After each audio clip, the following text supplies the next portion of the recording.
This Monday, the 27th of April, I want to address something which I find absolutely fundamental. And this comes back to a question that I'm constantly asked.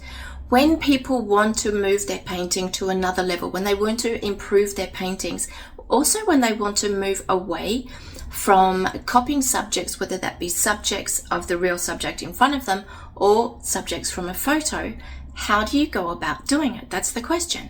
And I know myself, and I know other people, we've all said the same thing. You've all heard the same thing.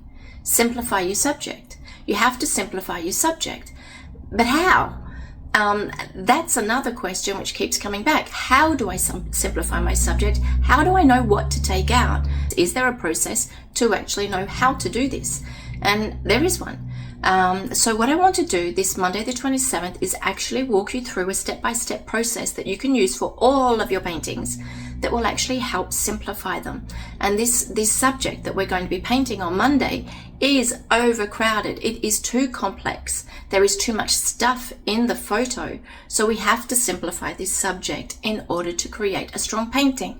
A strong painting needs a simple subject, but you need to know how to simplify the subject in order to keep just the essentials and not take away other elements that are actually key, not just to the subject, but also to the atmosphere and to the understanding of the subject and the atmosphere that it's in.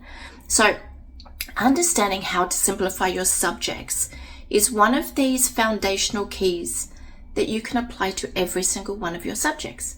It's a unchanging factor that once you grasp it, you can apply it to every single other subject, meaning once you've learned how to simplify your subjects, you have learned how to improve every single one of your paintings. So join me this Monday, the 27th of April, and that's what we're going to be looking at.